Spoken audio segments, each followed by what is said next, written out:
আসসালামু আলাইকুম। আলহামদুলিল্লাহ আল্লাহ তাআলার অশেষ রহমতে দয়ায় আমরা যে কটা রোজা হয়েছে সবগুলোই থাকতে পেরেছি।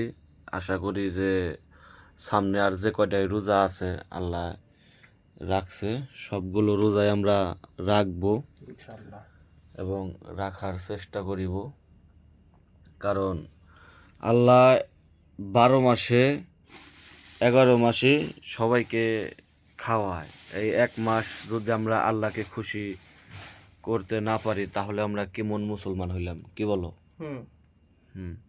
তো আমাদের যতই কষ্ট হোক আমরা এই এক মাস রোজা থাকবই। এটা শয়তান, দেখা যাচ্ছে শয়তান, ওইটা ভালো, আজিজ ভাই ভালো, আমি ওর মতনই সেম এ আলাদা, এ আমার পীর দাদা, এটা পীর দাদা ইবলিস। তো আপনারা সবাই আমাদের এটা শেয়ার করে দেবেন।